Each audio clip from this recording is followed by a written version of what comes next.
If you're a property owner in BC, you probably got one of these in the mail. And you might be wondering, is my assessment too high? Is my assessment too low? Or is it just right? In general, the real estate market has been quite volatile over the past 5 years. Assessed values went up, then they came back down, then they seem to have stabilized over the past year or so.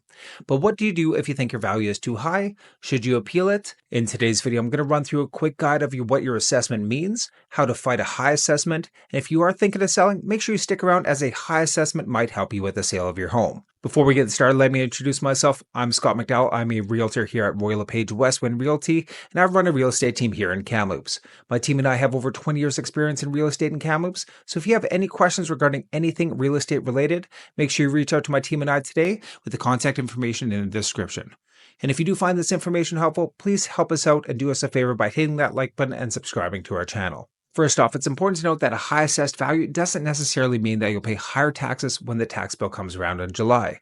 Property taxes are based on a mill rate set by the local municipality that applies proportionally to all the properties in your taxable region. So if all the similar homes in your neighborhood also went up by the same amount or went down by the same amount, you likely won't be paying any higher taxes. You may pay higher taxes due to increased municipal budget and costs, but not solely because your assessment went up in value. Also, it's important to note that you only have until the end of January to file an appeal. So act fast if you're going to do it. So one question that you might ask is your value too high on your BC assessment notice? Make sure you take a look at this section here when you take a look at your property in comparison to any changes in the district. A few percent changes are normal, but if it's over 10 or 20% more, then it may be worth looking at your neighboring properties to see what everybody else's assessed value is at. If you notice a major discrepancy between your home's value and a similar one, then it may be worth appealing. You will need proof that in some sort of form of a detailed analysis of comparable sales.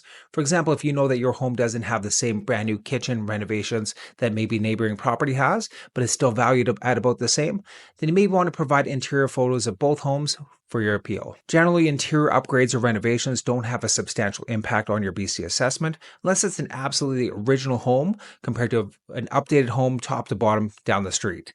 The land is more important and perhaps a little bit easier to argue. If there is something major that is negatively affecting your land values, such as road noise, proximity to a major street, proximity to commercial zoning, or even being in a floodplain, then you might want to provide that information during your appeal. If you do think your BC assessment is higher than it should be, make sure you reach out to us today as we have a comprehensive tax fighter guide that can help you appeal your assessments. The appeal process does require some examples of why yours should be lower, and we're definitely happy to help you out with that as well. Make sure you fire us an email, text. We'd be happy to share our free guide with you. Lastly, if you are thinking about selling this year and you do have a higher than expected assessment, do not fight this. While the assessed value and market value can be very different, there is a psychological appeal to buyers who see a higher assessment that is closer to or above asking price. Every year, I get about a dozen comments from prospective buyers who are looking to make an offer on a property based on the assessed value. And every time we do educate the people on the difference between assessed value and market value. But that being said, having a higher assessment definitely might help with any psychological barriers somebody might have about paying a little bit more money for a property. Have you had any success appealing your assessment? I'd love to hear a little bit more about your experience, so make sure you let us know in the comments. I've had many clients who have been very successful with our tax fighter guide in the past, so make sure you reach out to us today. We are very happy to help you out. Thanks again for tuning in. We'll see you next week.